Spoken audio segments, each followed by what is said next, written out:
Hey folks, how you doing? I figured everybody's doing EDC videos, I should do one. So we'll start with the coffee. Anyway, let's jump right in. Well, let's start with communication. What do I carry on me? Well, I'd show you my phone, but I'm using it to record this video, so that's not going to happen. But I also carry a radio. Now, this is a ham radio, so it has a whole bunch of frequencies. It's got the 70 centimeter band plus the 2 meter band, so I can pretty much listen to pretty much anything, talk to anybody within limits. It is a analog radio, so any digital communications I won't be able to use, but in case cell towers go down, natural disaster, aliens attack, no, I'm just joking, but for any reason, power outage, these still work. Not to mention I can talk back and forth to people with other radios, or I can listen to repeaters and I can tune in and listen to what's going on in Fredericton. And the emergency measures group gets all the repeaters all synced up. It's good to have information when stuff's happening. And if you're like me and a big nerd and you just like listening to fire departments and different stuff just because you can, they're also fun. Anyway, I recommend everybody getting a radio, even if you don't carry it every day, just to have it in case of emergency. So anyway, moving on. Well, what do I have on my belt? Well, I wanted a fixed blade that's not going to look like a machete and scare everybody, but something that I could work with in the woods or need to cut something. So I went with a cold steel SRK C. C means compact. So I wanted something that, not a really big blade, you don't want to scare people, but say if you wanted to, make a fire, or you need to cut something, or something that you're going to use a knife for that you need a sturdy knife. That's why I picked this, and I absolutely love cold steel and all their knives, but it's a great little EDC. It's got a 90-degree spine, so you can strike a fire steel. It's full tang right to the lanyard hole. It's cold steel, so you could probably pry open a battle tank with it. Just joking, but yeah. Love their knives. And it's super light. It's got a really pointy point since you need it sometimes if you're going to drill holes into wood, if you're going to use it to make a fire like a bow drill or something, you want a point. But the way cold steel makes their points, it's really thick right up to the point, so they're very sturdy. Now obviously if I abuse this and try to pry things open, I'm going to break something, but for normal use this should last me forever. SRK C, absolutely loving it. Comes with a nice sheath. Circurex, it's not Kydex, so maybe I'll upgrade it later, but when you put it in, click, it's not going to rattle, it's not going to shake, it's not popping out anyway. Then they had one of these little snap things. It's probably unnecessary, but you never know. You're walking through the woods, you don't want to get it caught on a branch and lose your knife. Anyway, beautiful fixed blade. Let's move on from there. Well, we'll start with my right front pocket. What do I have here? Let's get rid of some of this stuff. Get that out of the way. Now for the knife, you can recognize the Spidey hole, the Spyderco Paramilitary 2.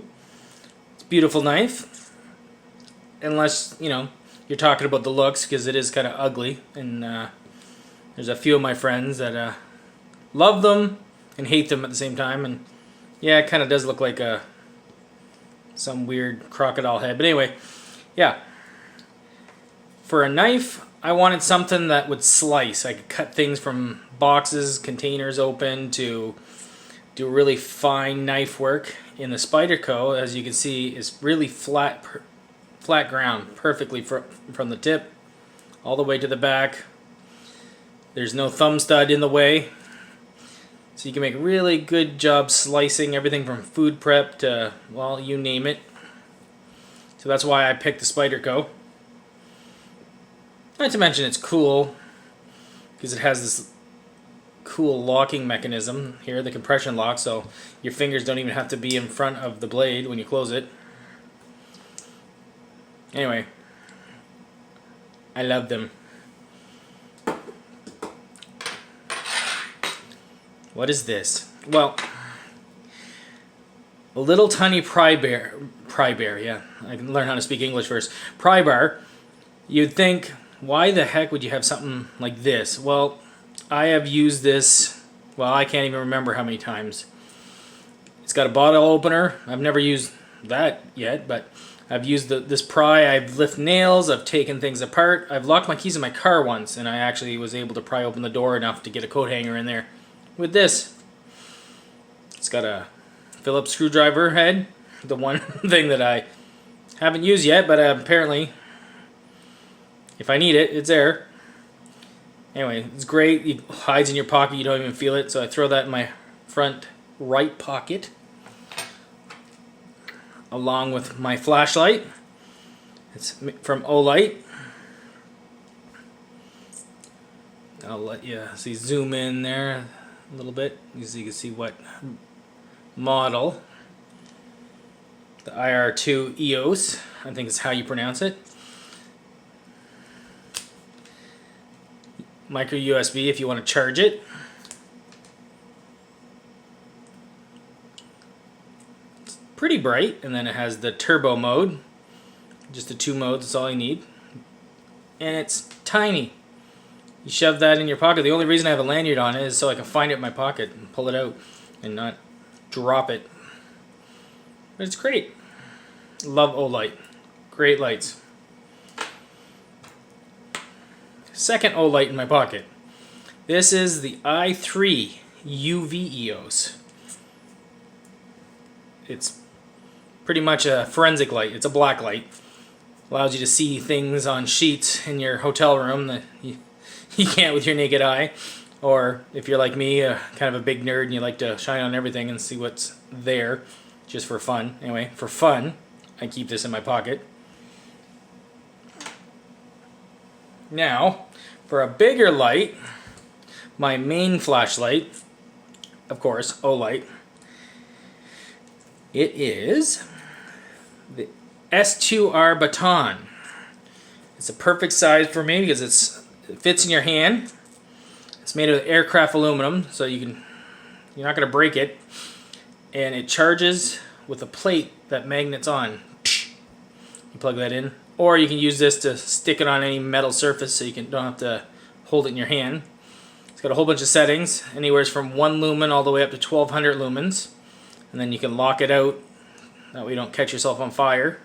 A friend of mine actually caught himself on fire because he had it in his jogging pants, and if you double click on this, it enters turbo mode, and well, he had flames coming out of his pocket. And ever since he told me that story, I've started probably 5 or 6 fires with it just because I'm a nerd and it's fun. But anyway, I love this. This is the perfect light for me, but you know, everybody has their own opinions. For me, I love this. Well, what's in my left pocket? Well, my front left. I have this. Well, let's get rid of these for now. For the knife, it is the Cold Steel Recon 1. You might see a theme. I love Cold Steel. The Recon 1 is the perfect EDC folder if you want something that's rugged and you can trust your life to it. Now, I'm going to let you listen to the triad lock. I love, oh yeah. Did you hear that? Listen again. With that triad lock, it's pretty much a fixed blade now. There's no movement. They've tested it, hanging weights on it, up to 800 pounds. No problem. But yeah, I wanted a knife that I could count on, that'll never fail. And I picked Spear Point. It has different models, but I wanted something with a rugged tip. There's Tonto, there's different, all kinds of different knives that they have at Cold Steel, but for the Recon 1 I wanted a Spear Point. just so it'll do a little bit of everything. And it fits your hand. I love this knife. Great EDC knife. And of course, I got the Canadian exclusive. It's nice and satin finished. Again, because I'm a nerd when it comes to this stuff. Getting my fingerprints all over it.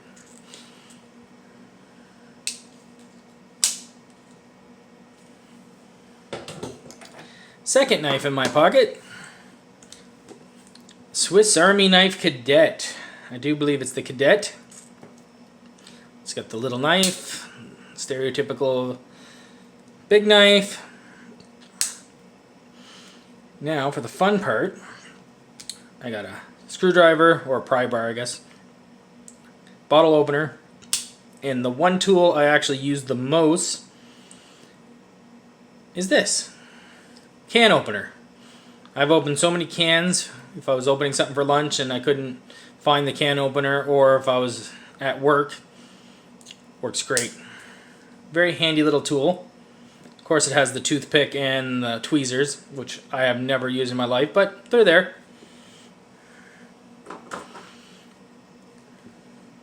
Fire. Everybody likes fire. In my EDC bag I keep lighters and all kinds of different stuff, but in my pocket, a ferrocerium, how do you say that? Ferrocerium? Anyway, it's a fire stick, fire steel. It is great. It has O-rings to make it waterproof for some reason, even though it's, you know, there's no need. If it gets wet or not, just wipe it off on your shirt and it'll still spark. It's got the striker. Here, let me do some sound effects. There we go. Nice and compact. Put that in your pocket. Forget about it. And if you need a fire, you got one. Now, my keys. When I don't have keys. If I forget my keys. Or lost my keys. Or somebody else has keys. You never know when you might need to open a door and you don't have the key. This little thing is great. It has all the lock picks you need. And the tension bar. One small little package. The tension bar clips right in there. Click.